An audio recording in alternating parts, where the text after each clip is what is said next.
Assalamu alaikum wa rahmatullahi wa barakatuh. Dear respected brothers and sisters, Jazakumullahu khairan for joining us on this webinar. This webinar is in regards to Umrah and navigating Makkah, whether you are going for Umrah or for going for Hajj. This session will be telling you all about Makkah and how to navigate it, where to go, and what to do. This is part of our Hajj on the Move series. This is part 6. If you have not watched the previous seminars or webinars, they are up on our YouTube channel, part 5, 4, 3, 2, 1 as well. Without further delay, I will pass it on to Brother Harun to, inshallah, lead this webinar, inshallah. Umrah and navigating Makkah. Assalamu alaikum wa rahmatullahi wa barakatuh. Welcome everyone to part 6. I know we have been covering many seminars, and as Sheikh Shuban mentioned, we have done part 1 through 5, and then even before that we had another 6 parts. All of them are for your preparation for Hajj. Thus far we have actually covered in our part 1 leaving home and actually arriving in Saudi, where we cover customs and a whole bunch of other stuff where there's many details. I highly suggest to go watch that if you haven't done so. Then in part 2 we move on to if you're in a Medina first package, that will be really beneficial. If you're in a Makkah first, you can actually skip that one. Part 3 is Makkah first packages. As you know, if you're in a Medina first group, you can skip Makkah first. So it depends on what package you're in. You will watch that accordingly. And then we cover ground support and hotels. We cover some details about that. And then we jumped into Medina and the logistics and permits and all those things. So all these videos, inshallah, we hope that they benefit you as we're proceeding ahead. And today's topic, we have still not reached the main, the longest topic that we have, which is the days of Hajj. Right now, we are on Umrah and navigating Makkah. We will go over a understanding on a logistical perspective on movement from the hotel, getting to Haram, where to go into Haram. And we're going to be covering a variety of different options. Not all of them will apply to you, but at least one of them will apply to you. So we hope that this will benefit you greatly, inshallah, and you're able to actually gain some knowledge through this, inshallah, and learn something today, inshallah. It is a little bit different when you go for Hajj in comparison to going in Umrah season, because things are not the same. In Umrah season, the rush is a little bit less, and things are a little bit different. So inshallah, without further ado, let's go ahead and jump into today's topic. Some things to actually understand are getting from the hotel to Haram, what are the different options, and how to actually get there. If you're located in a hotel right next to the Haram, which will be either the clock tower or the Jabal Umar hotels, it's like a short walk. You just go in and you get into Haram. No shuttles are required, but some hotels in Jabal Umar, the back hotels, they usually run shuttles to actually have you to shorten your walk even further. But I don't think there's a need. It's much easier. Just go walk to Haram, make your life easier as well too. Don't complicate things.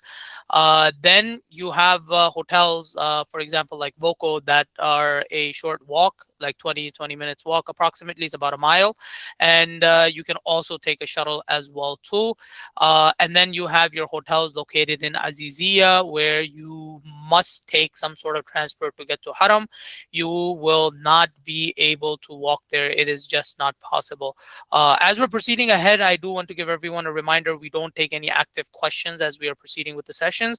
Please feel free to leave them in the chat, and we will answer your questions at the end of the session. And please try to keep them relevant to the session we are covering. Any questions that are not relevant to the session, we do refer you to either a previous session or a future session that we will be doing, inshallah. So going back, I want to mention again, with Azizia hotels, you must take a shuttle or a alternative mode of transport when the shuttles actually turn off. So this is something that you want to keep in mind, inshallah. And we did cover this a little bit with our hotels and ground support session. And we also touched on this in the checklist as well too, when we went over the expenses, expected expenses. So consider those expenses if you are in one of the Zizia packages. So you may have to travel to Haram at least once to perform your tawaf wida. So consider that in your expenses as well too for your budgeting. So for the Makkah shuttles, there are multiple locations that are actually there, and we're going to be covering four of them. But there is a fifth one as well too. This is another shuttle location which we will not be covering, but this shuttle location, inshallah, we will go into more depth when we're doing the Hajj days, because most of the shuttles that leave from Jamarat, they actually come to this shuttle stop over here, and this is right across Safa Marwa. So you can see this is Safa Marwa. There's one right across over here. So continuing ahead, you have a shuttle stop in the Jarbal area, which is near Jabal Kaaba. It's located approximately over here. And when you get off from the shuttle stop, and all the hotels are a little bit different, you will go ahead and either you can enter in through the extension. They have a gate over here, or you can go through, you can walk ahead a little bit and you can enter through the courtyard and get into haram from here as well too. So but if you enter in from here, you will walk through, and then you will walk through the extension. You will have to find your way when you're going for your umrah to actually look around, and you will see signs for mataf, and generally they don't allow you to cross certain barriers unless you're in ihram, even at Hajj time. So if you're going just for general prayers, get off from the shuttle stop, walk inside, and pray in the extension is much easier than to actually trying to make it close to the mataf area. And I will cover that in later slides, what actually is the mataf area, where it is, when we're covering tawaf, inshallah. The next location you have is the Gaza shuttle location, which is the closest location. You can say one of the closest location to Marwa. So you have your location right around here. This is where the terminal is, and many people who are paying transport rather than taking the free shuttle that are offered by the government, they will most likely drop you off somewhere around here, not in the actual bus shuttle area. So, and you may also be dropped off on this bridge. This is a very popular location to get dropped off on the second ring road. But generally, if you're in a hotel shuttle, the location is over here, and from here you have about like a 7-8 minute walk to get into Haram. Again, generally, you may not be entering in from the extension, as it will make your trip much longer. It's best to actually, once you get off the shuttle, you proceed ahead. You cross Marwa from the outside, and there are some escalators over here, and you can go down and go enter in from Baba Salam. And from there, you will see many people going to the Tawaf area. You may actually walk all the way down to Safa. This is the mountain of Safa on this side. This is Marwa. We will inshallah cover that in detail as well too in later slides. And then from there, there's a small route that's going through where you actually get into the Mataf area. And when you get there, then you can go in and perform your Umrah. For general prayers, they will stop you. They usually have barriers after the Marwa area, their security. They may not let you in, and they may not let you in into Haram in a heavy crowded situation if you're not in your Ihram. So these are very important factors to understand. Moving ahead, there's also a shuttle location for some of the hotels behind the clock tower, which will be right here. So if you're going behind the clock tower, don't be worried if they don't let you go under the clock tower and going into Haram, because in most cases they will send you into the Misfala area, and you will go from here. You will go between the clock tower, Makkah Hotel and Towers, and you will be entering the Haram. This is a major gate that you will be using once you go in, whether you go in from here or there's another area to enter in right next to the wheelchair ramp. Go under it and go straight. Once you go in, stay on the right side, and you will see escalators, and you can go down the escalators and enter Haram. If you're going into the gate right next to the wheelchair ramp right before it, you will go in. You will make a left turn. You will take the escalators after you enter into Haram, and you will go down the escalators, and you will actually go to the Mataf area. These are very important points to understand. Honestly, whichever gate you have space from, just go in. As long as you get in and you're in Ihram, you can ask any of the people, where is Mataf? They understand what the Mataf area is, and they can actually guide you to get to the Mataf area. Even if you have performed Umrah hundreds of times, Hajj is very complicated. They will block the spaces. You may be walking, you may get off this shuttle, you may be walking from here. They may close the route to go in from here. They may redirect people to go in maybe from here. Maybe they may redirect people to go around and go in from this gate. So wherever you're able to get in, just ask them if this route, like Mataf, just say Mataf to them. They will guide you. This is not something that you need to actually memorize or know which gate numbers they are. As long as you say Mataf, they will guide you. As long as you're in a haram, you're wearing your Nuzuk ID, you're all set. They will let you enter in. And sometimes when I go into the map view, I will show you some more things because there are details that I will have to cover again. One last shuttle location I want to talk about is Ajiyad. So the Ajiyad bus stop, as I mentioned, this is the clock tower one. Ajiyad bus stop is around here. So they're very close to each other, but you cannot go in the middle. This comes through a private tunnel near the Kudai area. And generally speaking, they may sometimes have just government buses coming in this area, and they may have the shuttle go to Kudai, and then from Kudai you take the shuttle from there to here, and you enter into Haram. But the Ajiyat ones, any hotels that are running direct shuttles, they will mostly be stopping over here. This is also another option. You go through the Ajiyat the area, you pass by Swiss Hotel Makkah, and you go into Haram. If you're not in a shuttle location, this is the clock tower. You are entering in from here. If you're staying in one of the Jabal Umar hotels, this is Jabal Umar on this side. You cross the road, you go between Darul Tawheed, and there's like a little elevated area. There's some bathroom over here. You can walk through here. Sometimes this route is closed. You may have to walk around and go from here. Sometimes you have to go all the way ahead and then enter into Haram. So consider those things coming from this side, and even the shuttle area. It's possible that it may not be as simple as just going like this. Maybe you may have to get off, walk if the routes are closed, and then go in like this. Also, if you're staying in Voko, this is another option. It's further down this route. You will be walking from Misfala. This is Ibrahim Khalil Road. You will be walking from here, either entering in from here. If they let you cut through in the middle, you can cut through from here. And then, like I said, all those areas are closed. You may have to go around and then enter from right in front of Anjum Hotel. So this is Anjum Hotel right across over here. This area generally never closes just because of the shuttles over here. There's heavy crowds coming from the Jarbal area, and then there's also heavy crowds coming from the Al Qura road as well too. So these are all locations, so they don't close this. Also, Ajiyat side, they never close this route, but they may have barriers and they may be checking Nuzuk IDs and stuff like that, so they may not let you cross it. But generally, this route is never closed. But occasionally, they close down this road. Also, from this route too, they don't close this because there's no other route to enter in. You will have people from the Gaza or Sulaybaniya area coming in from here. Also, you have right after this ring road, actually, you have Jannatul Mala. This is another significant graveyard, as like they have the one in Medina, the Jannatul Baqi, the graveyard of Baqi or Maqbara Baqi. So this is the one for Makkah, and this is located right behind it. Just an FYI, in case you want to visit and maybe you're staying in the clock tower, you can walk across and you can actually go and visit. Uh, and then you have over here, this side, this whole area is a jihad area.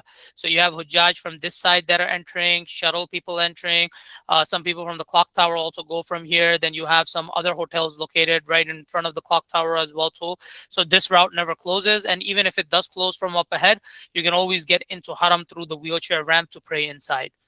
So these are all your shuttle locations and how to get in. And we will do another dive in this because I know the picture is not that clear. So when we're actually viewing the map, we will be going over that. Just some important information in regards to the shuttles.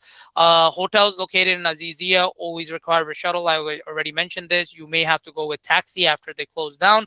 All shuttles stop as per government regulation. This is on the local authorities. This is not in the service provider's hands. This is not in the guide's hand. This is not in anyone's hand. This is according to the government regulation. The shuttles must shut off. And generally it happens on the 6th or 7th of Dhul Hijjah. This is the last date that they actually run. And as I'm mentioning this again, this is up to the local authorities. Please don't go argue with the customer service staff or the service provider or with your guide. Why aren't there any shuttles? What's going on and what's happening? This is regulations from the local authorities when this shuts off. And then, of course, hotels within walking distance, when the shuttles are off, when the shuttles are not offered, you can always walk. That option is always available to you. But from Azizia, you will be required to take a taxi if you're in one of the Azizia hotels. Now I'm gonna do on the map. I want to do a deep dive for actually entering into Haram. And let's go ahead. Want to make sure this is sharing. All right. So first off, I want to talk about the areas near Haram, and this gives us a much cleaner view of the map. I know the pictures are not that great; they're screenshots. So I was mentioning this right here is Jannatul Mala over here, and over here you have the bus stop. You go from here, and I hope everyone's able to see my mouse. Sheikh Suban, if you can just confirm, is it visible enough? Yes, can see it. Perfect. So you walk from here and you go in, and I was mentioning about the escalators. So we want to get cleaner and cleaner views. These are escalators over here. These are escalators over here. You can walk down from there and you can enter in from Baba Salam and you can go through and you can get inside. Another thing is they used to let you use the roof, not anymore. Roof is no longer a option. They have golf carts that run on the roof. It's a paid service. You can pay for that service, and you can go ahead and use the golf cart to do your umrah if you don't have the ability or the energy to actually go and perform your umrah. Over here, this route is open over here. This is something that I was mentioning. So over here, I know it's still not that clear, but right here, this is the wheelchair ramp. This gate over here is generally open to enter in. This gate over here is generally entered into open King Abdulaziz gate. You enter in, you make a right turn, and there's escalators that are taking you down. If you walk straight, you will be doing the Umrah from the first floor. Over there, they won't call it the second floor; they call it the first floor. I know over here, culturally aspect, anything other than the Mataf area, starting on top of that, that will be the first floor. And then on the roof now, they don't have that option available. That's only open to the services with golf carts that they have available. And if you look over here, this is one gate. This is one gate where you can enter in from right next to the wheelchair ramp. You're staying in any of the hotels in the clock tower. Either you will be exiting from here on this side and going to Haram from here, or you will be going through the mall and enter Haram from here. Or if you're staying in Swissatel Makkah, you will be exiting from this side and you will be going into Haram from here.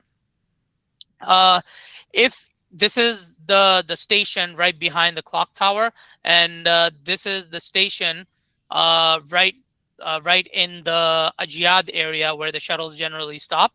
And I was mentioning there's a two-stop shuttle option over there too. So you can see this tunnel right here. This will go out and it goes to the Kudai parking lot. So you have this coming out over here. You may be taking a shuttle from here and hopping onto a secondary shuttle, which runs usually every couple of minutes. And you hop on, you take the private tunnel. Only government vehicles are allowed, and it will stop over here, and you can go into Haram right under the clock tower. Or as I mentioned, you will take the Misfala route, Ibrahim Khalil Road, and you will enter, and you will not be able to go through the Ajiyat side. The next one that I mentioned was the Jarvel area. So you have a bus stop over here as well too. This is another one that some of the hotels may be using, and you can go ahead and you can walk through and you can enter into the extension directly, or you can walk from the outside and enter in from over here to go into Haram. You can use Umrah gate as well too over here. Just walk straight down. Generally, these gates, they will only be allowing you to enter into when you're in Ihram, except for when you are actually going for your Tawaf Ziyarat and Sa'i on 10th, 11th, 12th of Zilhijjah, and for like 5-6 more days in regular clothes, of course, when you go for your Tawaf with us. So those are expected, and you can enter in from there. So this is basic coverage of actually like where to enter in from Makkah. Honestly speaking, you can enter in from any gate. This is not something that you need to memorize. Go through whatever the closest gate that you see. Also remember on the return, this is where your Umrah will be ending. Regardless of where you're staying, where your shuttles are, you will start with your tawaf, do the 7 rounds, and then come do your sa'i, do the 7 rounds, Safa to Marwa, Marwa to Safa, Safa to Marwa. So you will end on Marwa. Your seventh round will end on Marwa. And from here, you need to realize either you will be walking back over here, whether your shuttle is here, whether your shuttle is here, it doesn't matter where your shuttle is. You will have to do that extra walk, whether you're staying in the clock tower, it doesn't matter. You will have to be remembering those locations that you used in order to get back. And the easiest way to know the shuttle locations, you want to use key points in Haram as a marker. So when you're on the Marwa side, you will know this is Marwa. You can find your way. Even on the top floors, they have a little ramp that will take you to the Gaza area. So you need to walk in the opposite direction if you need to take the one for Ajiyad. If you walk through, there is a ramp right after, basically when you're walking towards the Marwa side, you can actually cut through the middle, and there's a little ramp that will bring you over here to the clock tower side, so you can use that wheelchair ramp. This is going to be on the second floor, not on the ground floor that they have. So first floor, you can take that ramp and you can go ahead and actually get out over here, and this will take you on the return. You can actually go under the clock tower and make it to your shuttle location. That route never closes, but going in, it does close. If your shuttle is in Ajiyad, you can walk from here and go to. And if your shuttle is in the Jarwal location, you can always go through the extension, walk through, and then go through the Jervil location. Or if you're the one is in the Gaza bus stop, you can always walk through and go to Gaza and take your shuttle from there. So these are all your major locations, and that's how you can return back. All right, let's go ahead and let's proceed with the presentation. All right. Now comes the time for tawaf. There are some things that I do want everyone to understand and what difference it makes. I want everyone to realize the distances. You may have done Umrah before, but you never realize how much you actually walked. So we're covering those general distances for you, so you have an understanding and you can better prepare yourself, and hopefully you have an easier time. So if you're doing it in the Mataf area near the Kaaba, you're looking at about under a mile for the 7 rounds. If you're doing it in the outer edges of the Mataf area, you're looking at approximately 1.75 miles. If you're doing it on the first floor, you're looking at a little bit over 2 miles. And if you're doing it on the roof, which I mentioned they don't really allow anymore, you're looking at about above 2.5 miles. So consider these distances. Even if you're doing it on the outer edge, it's still better than performing it on the top floors. Generally speaking, it does get very, very, very tiring when you do it on the top floors, but sometimes you just don't have the options. Always try to go for the Mataf area. It makes it easier for you. And these are some signs that you want to know. We're not covering this in a religious matter, so we're not going to be going into too much details on the religious portion of this. You can watch our session on the Umrah one that we did in the preparation series, and Sheikh Soban had a beautiful coverage and going into details for Umrah and all the rituals. But these are some signs that you can see. There's always a green light right across Hajar Aswad, which is located over here. And then you will see a different pattern on the corner of the Hajar Aswad, in case you can't tell. But two more signs that you can actually look into is if you see the Kaaba door right after that corner, you know you're starting from the right area. And you will also see Maqam Ibrahim. It didn't really show up in the photo, but hopefully we can show you illustrations for that. All right, perfect. So Maqam Ibrahim will also be right after. You have easy way to sight it before you start your tawaf. So this is something that you need to understand. So if you're going close to the Kaaba, you're looking under a mile. You start going at the outer edges, that increases up to 1.75 miles. Understanding the corners of the Kaaba is the biggest task that you will have. It will make it easier for you, especially when it comes to du'as. The major parts that you need to know is the start, the Hajar Aswad, and need to know the Kaaba door is right next to it. You have Maqam Ibrahim right next to it, and then the next corner you will see the Hatim starting. It's a semicircle that comes there. In the top figure, you can see the semicircle. You cannot go through here to do your tawaf. Even if it's open, you must go around it in order for it to be considered a round. So that there are some du'as that are recommended between Rukn Yamani and Hajar Aswad. We read Rabbana atina fid dunya hasanatan wa fil akhirati hasanatan wa qina adhaban nar. But I want to cover more of this on the logistic portion. So you will see a green light adjacent to the Hajar Aswad. This is where you are starting your tawaf, and you are going around 7 times.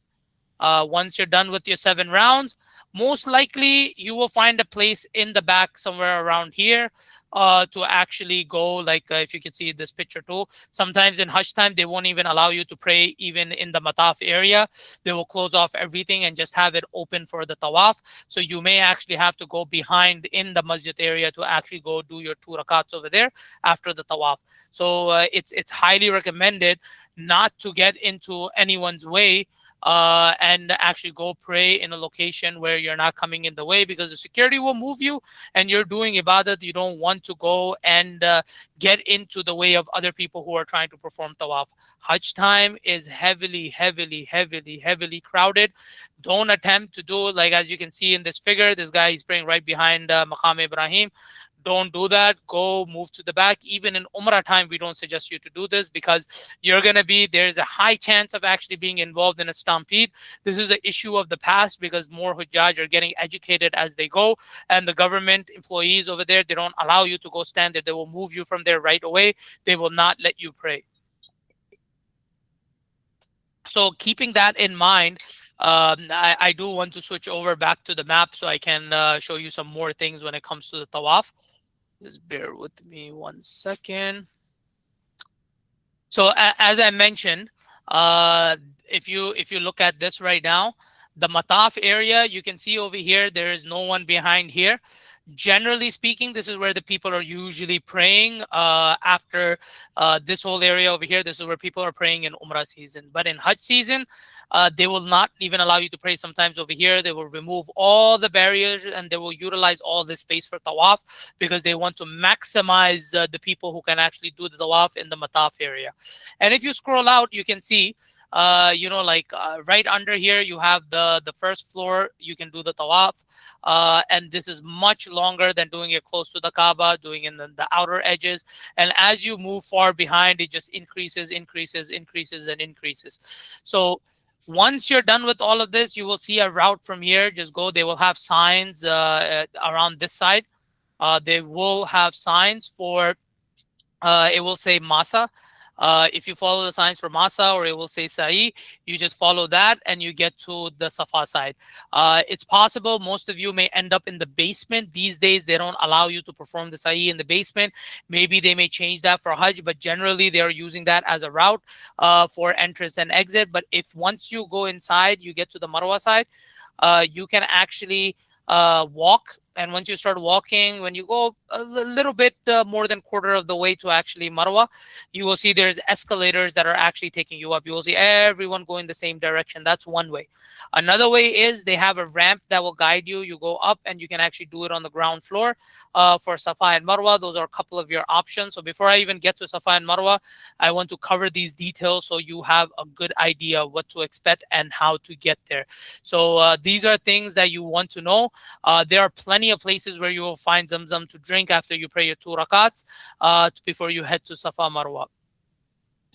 Moving ahead. All right, let's go ahead and continue with the presentation. For the Sa'i, you start on Safa and you are making 7 rounds. In all the floors, they have wheelchairs right in the middle, and you will be doing your Safa Marwa from around.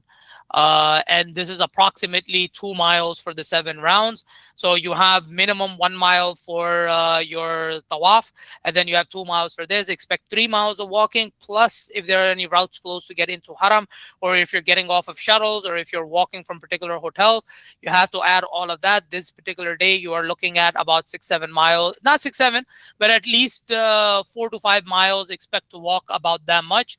And it may look a little bit tough, but it's not that tough. Also, when you're doing Safa Marwa, there will be a location where you need to start jogging. This is only for men. Over here, you can see a little green light highlighted over there, a little bit ahead. This is how it looks. There are green lights over there, and you basically jog between it. It's a very short distance. Generally speaking, Safa Marwa, each round for someone who does brisk walking, you will be doing it in approximately 5 minutes.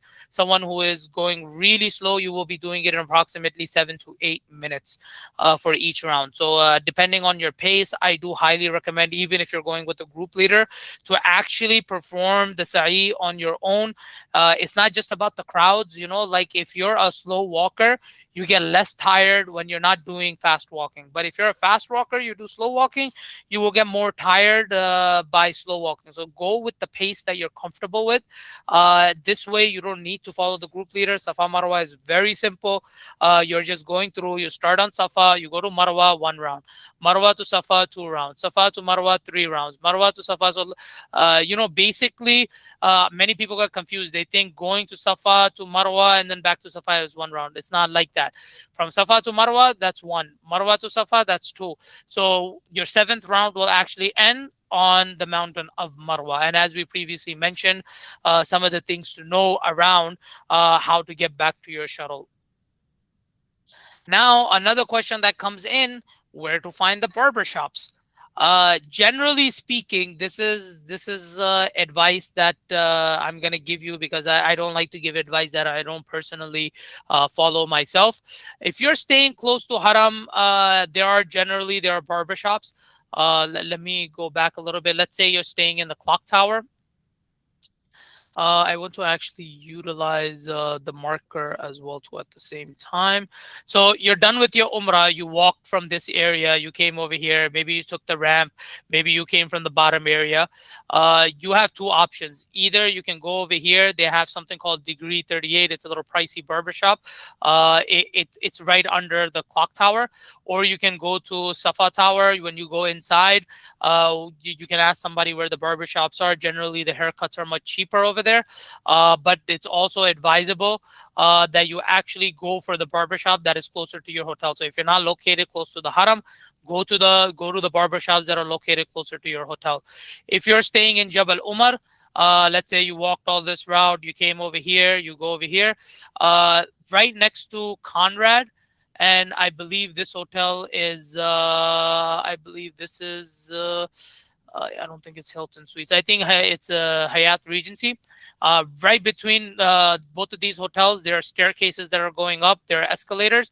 If you go to, I believe, one or two escalators up, there are barbershops on both sides. So you can utilize those barbershops in the hotels, like directly with the hotels. They're usually expensive, but if you're in a hotel in Azizia, those barbershops are normal price. They have barbershops even under Voco. They have barbershops pretty much throughout. But you can always ask the reception as well too. Ask one of the staffs, maybe the bellboys, where they have a decent price for the barbershop. This is something that you can actually get the information right over there. But generally speaking, there is one barbershop right connected with the clock tower, Degree 38. It's an expensive one. Then you have some local barbershops in Marwa Tower, in Safa Tower, right, located right next to the clock tower. They're cheaper, they're clean as well too. They only use disposable blades over there. Once they use to shave your head, they will throw it out and they will use another blade. This is as per rules and regulation. You may also have pre-booked carts standing in some of these areas over here. Sometimes they randomly stand in areas to support the barbershop, as many people are trying. And of course, it is permissible to do your own haircut as well too. For the women, you don't need to go to the barbershop. You won't be able to go to the barbershop. Carry a pair of scissors with you. You just take a small bunch, about approximately half an inch, and you cut that. You're not looking to style your hair or anything like that. Just a small bunch is sufficient. For the men, you do have to evenly cut it all around. Maybe you want to trim your head. Maybe you want to shave it. You want to get it done from the barbershop. You want to do it yourself. That's completely up to you. All right, let's move ahead and go to the next topic. I did briefly touch on returning back to the hotel. So I'm going to jump back. I want to apologize. I'm jumping back and forth. So as I mentioned, you're done with the Umrah. Let's back up a little bit. Right now, you are on Marwa, and you're done with your Umrah. So if you have a hotel that drops you off, because hotel but shuttle locations also change every year. They're not constant. What is true about a hotel from the following last year, it's not necessary that it will be the same thing. So if you're taking the Gaza area, you walk out. There's a ramp that takes you from the top floors, and you can just go and take your shuttle and go back to the hotel. If you have to, there's also some escalators that take you down, and you can walk down, and you can walk around this courtyard area between the extension, and you can take the Jarwal one if you have to. Another option is you walk all the way through. If you're on the top floors, you can take a ramp and come to the clock tower side. That same ramp is valid for Jabal Umar. That same ramp is valid for clock tower. That same ramp is valid for your shuttles from behind the clock tower and a jihad. So this is something that you can keep in mind to utilize that as well too. And if you're walking, of course, you just walk all the way through to wherever your hotel is located. It's not necessary. We're talking about that hotel particularly. Maybe you're too tired, you get done, and your shuttle's not here. Your shuttle's all the way on this side. You walk out. Keep in mind that even if you don't want to walk to your shuttle from here, you have to minimum walk up to the second ring road right behind one of these shuttle locations in order to grab a cab to actually go to your Azizia hotel. So keeping those things in mind, you want to prepare better for the journey, so you have an easier time getting back to the hotel. And some of these things we will not know till a much later time to actually inform you where these shuttles stop. Rules and regulations change. Maybe initially they may have shuttles going right behind the clock tower, and they may start at Ajiyat. So all these things, they are as per rules and regulation and what they're allowed to do, and then according to that, they you will be using the shuttles and getting back to the hotel, whether you're staying close to the Haram, whether you're staying in Azizia, whether you're staying in a walking distance hotel that actually provides you shuttle as well too. This will help you better prepare to understand the areas. And just a general overview, I do want to cover the areas again. This area over here is known as Gaza Suleimaniya area. All this area is Gaza Suleimaniya right here, where you have Jannatul Mala located, Maqbara Mala. Then you have, this is generally known as the Jarval area. Over here, this is known as the Misfala area. Ibrahim Khalil Road, as I mentioned, Voko is one of the hotels. Voko is right over here. You walk out, you come over here, and you walk to Haram. This area is known as Ajiyad. And there was one thing I was mentioning about Kudai. This is the Kudai parking lot. And this area is also known as Kudai. So many of the shuttles actually come over here. You take one stop, and then you take that shuttle to get right behind the clock tower. If that is something that you're utilizing, you can use that on the way back to. So this is the general understanding of the areas in Haram. And most of your Azizia hotels, they will be located. Some of them are over here. This is one part of Azizia, but generally considering this whole area over here, this is your Mina area, Mashair. This whole area is considered Azizia. So unfortunately, it's not walking distance. And this is something that we will be doing a deeper dive into this as we go ahead and proceed. So I'm going to go ahead and move back to the presentation. And inshallah, we can proceed ahead. The Sheikh Saban, if you would like to take a couple of questions, and I Sure. just want to drink some water, If inshallah. anyone has, inshallah, Jazakumullah khairan. First of all, Jazakumullah khairan, very informative session, navigating Makkah. Very important, especially for anyone who is going to perform Hajj, or also for Umrah as well. Especially, the barber shops, and also the bus shuttles. I think it was very informative. Jazakumullah khairan, Brother Harun. May Allah bless you and give you a healthy, long life for this very informative session. With that being said, we'll take some questions from the chat. So we are only going to be answering the questions which So will one, be I'm good. I relevant drank some to water, this inshallah. uh, webinar. So with that being said, are we allowed to carry backpacks during tawaf? You will not be allowed to carry a book bag or backpack in the haram area. You are able to carry a drawstring bag to put your shoes in it. How long They, the they umrah take? allow smaller bags too, Sheikh Saban. Sorry. Generally speaking, they allow smaller, like they're not gonna allow you a full size backpack. and they generally check. It's better to just, like as Sheikh Soban mentioned, one of those string bags. They're one of the best options that you can utilize. How long the Umrah takes approximately? So it all depends on the rush. Approximately 2 hours it can take you. That's that's the minimum. It can be done faster depending on the crowd and the traffic as well too. If anyone has any other questions, inshallah, you can put them in the chat. Brother Harun, this is a good question. Are private taxis a reliable mode of transport during Hajj? What is typically the better option, shuttle or taxis? Also, I would like to add on this as well. For the question, Brother Harun, is for this as well for taking the taxis from after Jamrat to Haram and also back as well. If you can also go over the price points of those as well.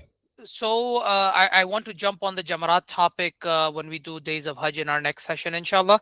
But for now, I want to answer this particular question. So when they're in the hotel, so private taxis are reliable, but it's important to know a major location near the hotel that you're staying in, Azizia.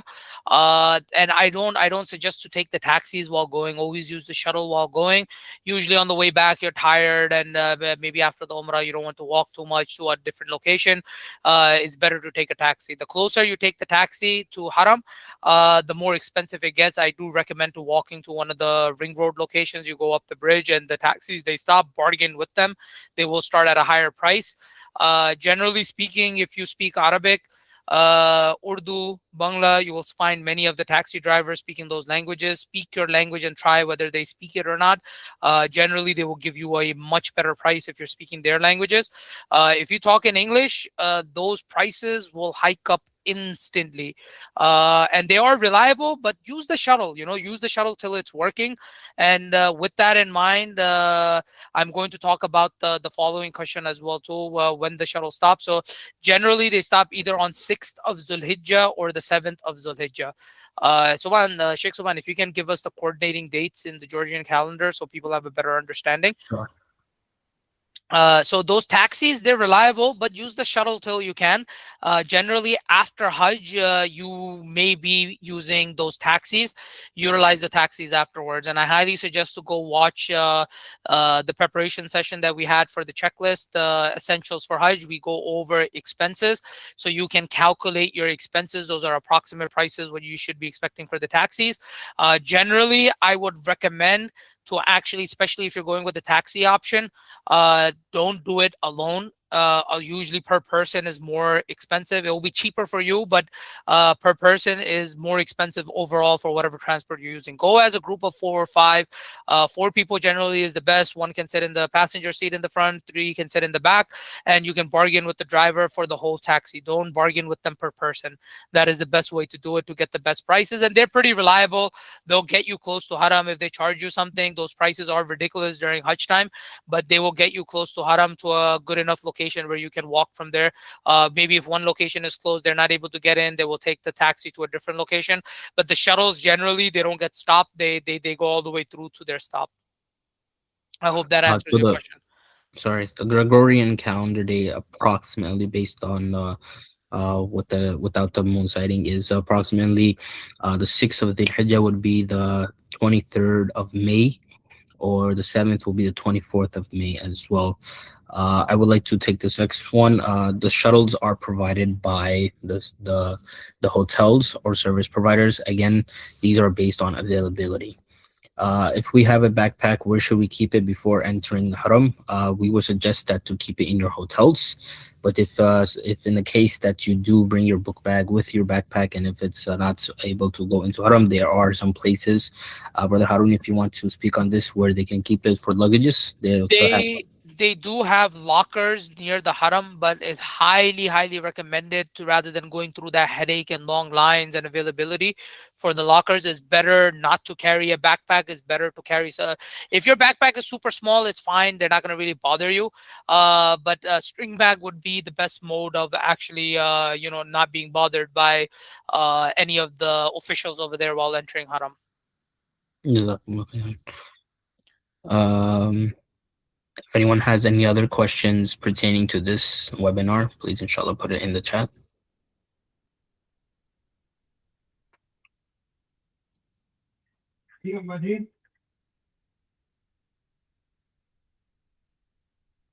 Sheikh Suban, you wanna take the next couple of questions? I think there's a few more. Sure. So these are again, this is regards to logistics, but also religious as well. You can do your own umrah if you would like to, and you can wait for your group. It's your personal choice what you would like to do. If you would like to get a train ticket, you can obviously take that from the Haramain. I'm gonna share the website. Yes.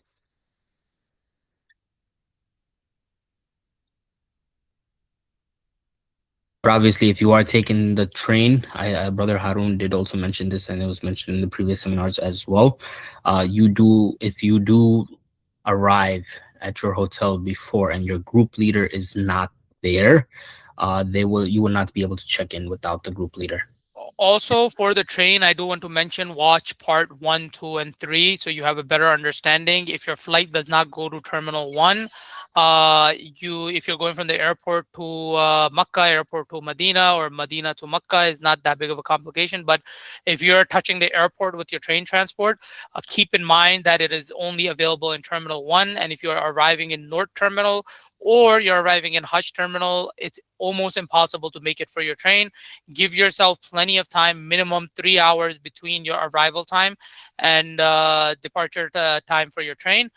That should be the minimum. And in Hajj, it can take longer too. And expect for you to miss the train as well too, and be ready to purchase a new ticket if needed. And we honestly don't recommend going through many of those headaches. But if this is something you want to make your traveling a little bit easier, definitely you can jump into it. But for the train, I recommend use the official site. We shared the Haramain Railway official site. And all Saudi airline flights, they do arrive on Terminal 1. Please watch session 1, 2, and 3, depending on which ones. Definitely watch 1. In 2 and 3, I went over details of the airports and everything like that. So please go and watch those sessions to better prepare yourself. Some of the guides, they do speak Arabic, but all the guides, they speak English.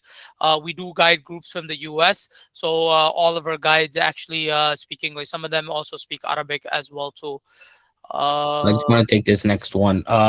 If you're arriving in you're arriving midnight in Makkah and Jeddah, you think you can still do the Umrah with the group. So we mentioned this over and over again. It's best to be prepared ahead of time on how to perform the rituals for Umrah and for Hajj as well. And we have done seminars previously on how to perform Umrah and what to do in the days of Hajj as well, preparing yourselves and what to do on the days of Hajj and what to do and how to perform Umrah as well. So those are videos I would highly suggest that you watch. Sometimes even with the group, you do get lost, and this is the purpose of why we are doing these webinars, so that we are prepared ahead of time, just in case if we're not prepared ahead of time, we may get lost. We don't know what to do. So if we are prepared ahead of time, we know what to do, where to go, what to do. So these are the reasons. This is one of the reasons why we are doing these webinars. If you have not watched those webinars, I did leave our YouTube channel link in the chat box. You can always click that and go to our YouTube channel. Everything is covered there. And obviously, inshallah, we'll be having more sessions in Can the I jump on the upcoming next days. one, Sheikh Soban? I see there's Yeah. one more question. Do we have to book the train? I am leaving from Makkah and my flight leaves from Medina to Jeddah. I don't recommend booking the train. It's better to stay with the transport because you're under the service provider's responsibility to get you from one place to the next. Can you use T-Mobile for I USA think this was number? covered in the previous seminar in regards to your carrier services. You can watch that previous seminar. Also, call your carrier from here as well. Find out about whether they will give you the coverage, what can happen. This is something that you need to talk with the cell phone carrier before traveling. Talk with your account representative or whatever company you're with. It's something that you can focus on. Soban, you want to take the next one? Can we give zakat with ihram? I'm not sure if you can go a little bit more detailed with that. What do you mean wearing it with ihram or? I think they're talking about in the state of ihram. I think generally people don't focus on their zakat during Hajj time. They have it either done beforehand, but you will be most likely giving sadaqah. Sadaqah is no problem. You can do it in the state of ihram.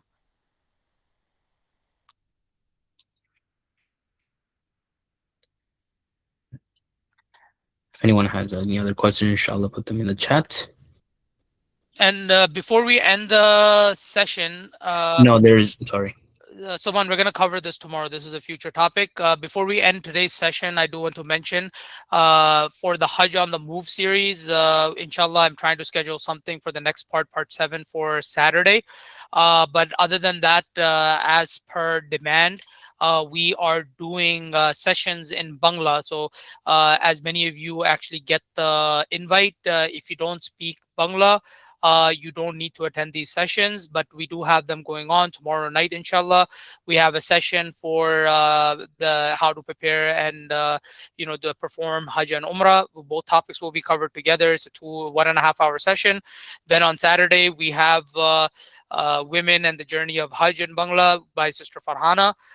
Then on Sunday we have 3 sessions in Bangla. One is focused on Medina and its virtues in Bangla. Then we have the essentials checklist that we previously did in English. That will also be done in Bangla as well too. And then the last one will be medical preparation. We're also trying to do that in Bangla as well too to prepare the Hujjaj better, inshallah. But we will be continuing on with this series. We still have some parts remaining, and we're not done. So before you guys travel, inshallah, we hope everyone knows every aspect of Hajj. I'm actually going to have my team call everyone and make sure that you actually went and you understand the material. If you have questions, we want you to ask those questions from us. And in a future session, we will just be doing a Q&A sessions. But it's important that you watch these videos so you better prepare. So it's easier for us to also deal with this as well too. Sheikh Suman, if you would like to take the next couple of questions, and then Yeah, I think I'm inshallah just gonna take the last 1 or 2 questions. Inshallah, we'll end off this webinar because obviously it's getting late for others as well. You don't want to take too much of the time. Obviously, we will have a separate session webinar just for Q&A. So the service providers do have staff available at the airport. If someone is coming, they should be there 24/7 and put you on the bus or private car based on where you have to go, either to Makkah or to Medina. If you're with the group, obviously it will be with the bus. Uh, Again, if you want to perform Umrah yourself, you are able to do so. If you want to perform it with the group, you can do it as well. With that being said, if there's no other questions, I would like to say Jazakumullah khairan for joining us.